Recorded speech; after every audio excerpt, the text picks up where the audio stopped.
Good morning, dear student, 12th class. पाठ है उषा और कवि हैं शमशेर बहादुर सिंह। उसके जो मैं पहले आपको कवि जो पोयम पढ़ाई है पहली वीडियो में, ठीक है, उसके उपरांत मैं आपको क्वेश्चन आंसर का एक्सप्लेन कर रही हूँ। ध्यान से सुनेंगे। और विद्यार्थियों, फर्स्ट क्वेश्चन, कविता के किन उपमानों को देखकर यह कहा जाता है कि उषा कविता गांव की सुबह का गतिशील शब्द चित्र है? इसमें क्वेश्चन दो भी हो सकते हैं, अथवा करके कैसे, इन्हीं शब्दों को चेंज करके परिवर्तन करके, क्वेश्चन का अर्थ वही है लेकिन क्वेश्चन की भाषा जो है वो चेंज कर दी गई है, परिवर्तित कर दी गई है। उषा कविता गांव की सुबह का गतिशील शब्द चित्र है, उदाहरण सहित प्रतिपादित कीजिए। आंसर, कवि के नीले शंख, राख से लिपा हुआ गीला चौका, सिल, स्लेट, नीला जल और गोरी युवती के मखमली देह आदि उपमानों को देखकर यह कहा जा सकता है कि उषा कविता गांव की सुबह का गतिशील शब्द चित्र है। इन्हीं उपमानों के माध्यम से कवि ने सूर्य उदय का गतिशील वर्णन किया है। ये उपमान भी कविता को गति प्रदान करते हैं। इसमें कवि ये बताना चाह रहा है कि जो कवि ने उपमान दिए हैं, अर्थात कि जो उपमाएं दी हैं, वे गांव के परिवेश से मेल खाती हैं। अर्थात कि गांव के परिवेश से, परिवेश माने वातावरण से, जैसे कि सील का होना, चौका, जो कच्चा आंगन है उसमें चौका लगना, जो हम मिट्टी या गोबर से मिक्स करके जो कच्चे आंगन में को साफ किया जाता है या आंगन में फेरा जाता है, उसे हम गीला चौका कहते हैं। नीला जल, कोरी युवती, ये सारी चीज़ें जो एक हमारे कैसे परिवेश से संबंधित है, ग्रामीण परिवेश से संबंधित हैं। तो उसने जितने भी हमें इसमें उपमान दिए हैं वे ग्रामीण परिवेश से संबंधित दिए हैं। उषा कविता गांव की सुबह का गतिशील शब्द चित्र है। उन्हीं उपमानों के माध्यम से कवि ने सूर्य उदय की गतिशीलता का वर्णन किया है।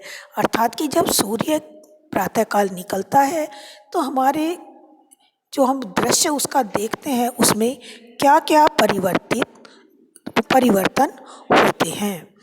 ये उपमान भी कविता को गति प्रदान करते हैं। क्वेश्चन नंबर 2, भोर का नभ, राख से लिपा हुआ चौका अभी गीला पड़ा है। नई कविता में कोष्टक, विराम चिन्हों और पंक्तियों के बीच का स्थान भी कविता को अर्थ देता है। उपयुक्त पंक्तियों में कोष्टकों से कविता में विशेष अर्थ पैदा हुआ है।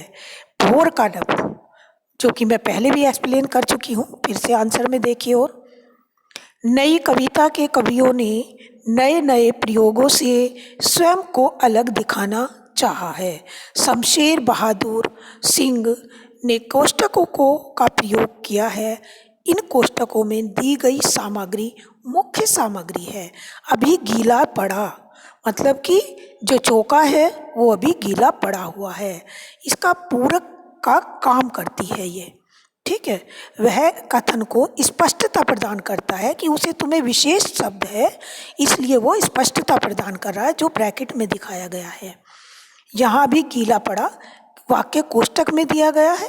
जो प्रातःकालीन सुबह की नमी, जब प्रातःकाल हमारे आकाश में नमी होती है उसका प्रमाण देता है, ताजगी को व्यक्त करता है और पूर्णता का पता भी चलता है, परंतु स्थिति स्पष्ट नहीं होती। गीला पड़ने से कथन अधिक महत्वपूर्ण हो जाता है। ठीक है। क्वेश्चन नंबर फिर है अपनी रचना। अपने परिवेश के उपमानों का प्रयोग करते हुए सूर्य उदय और सूर्यास्ती का शब्द चित्र खींचिए। अर्थात कि सुबह को जब सूर्य निकलता है और सूर्य अस्त होता है, दोनों का ही प्रमाण देने के लिए इन्होंने कहा है। सुबह के समय सूर्य उदित होते हुए समय ऐसा लगता है मानो कोई नीले सरोवर में स्नान करके बाहर आ रहा हो। अर्थात सुबह के समय जब सूर्य उदय होता है तो ऐसा लगता है नीला आकाश है, तो आकाश को उन्होंने सरोवर बताया है। ठीक है। नीले आकाश के सरोवर में कोई स्नान करके बाहर आ रहा है। सूर्य की किरणें धीरे धीरे आकाश पर छा रही हैं। जो सूर्य की किरणें हैं वे धीरे धीरे पूरे आकाश पर फैलती जा रही हैं, और जो ओस के कण हैं वो सूर्य की किरणें के अद्वितीय दृश्य उत्पन्न करते हैं। जो ओस के कण हैं उनमें जो सूर्य की का जो प्रतिबिंब दिखाई दे रहा है उनका दृश्य और भी अनूठा दिखाई पड़ता है। तथा प्रकृति के दृश्य पल पल में बदलते हैं।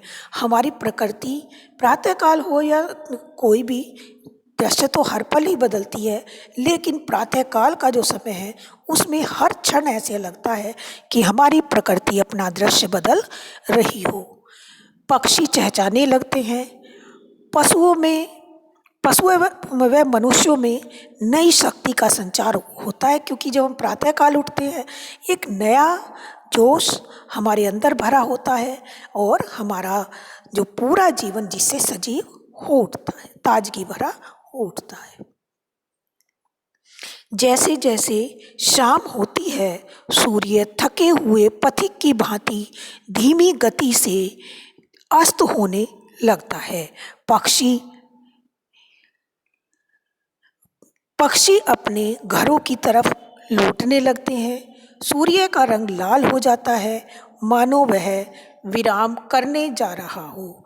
सारा जीवन जगत भी आराम करने की तैयारी शुरू कर रहा हो। अब ये जो मैंने पहले बताया आपको, ये तो प्रातःकाल का वर्णन था। अब इसमें है जैसे जैसे शाम होती है, अर्थात कि संध्या काल में सूर्य किस प्रकार से हमें उसका अपना दृश्य से प्रभावित करता है।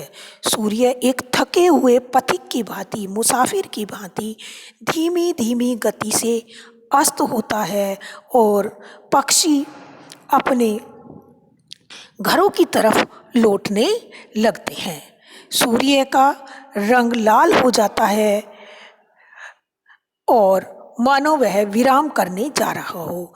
जब सूर्य छिपने लगता है तो वो धीमी गति से बढ़ता है और धीमी गति से आगे आगे बढ़ते बढ़ते उसका पूरा जो कलर है, पूरा रंग है, वो कैसी अवस्था में आ जाता है? लाल अवस्था में आ जाता है। ठीक है। जो अपना प्रचंड रूप है उसे कम करते करते बिल्कुल लालिमा लिए हुआ आ जाता है, मानो वह विश्राम करने जा रहा हो। सारा जीवन जगत भी आराम करने की तैयारी शुरू कर देता है। ठीक है विद्यार्थियों, क्वेश्चन एक्सप्लेन किया है, समझ में अवश्य आया होगा। और सब्सक्राइब करें, वीडियो ज़रूर देखें, कमेंट बॉक्स में अपना नाम अवश्य लिखें। ठीक है। और कोई प्रॉब्लम हो तो मुझसे शेयर करें। धन्यवाद।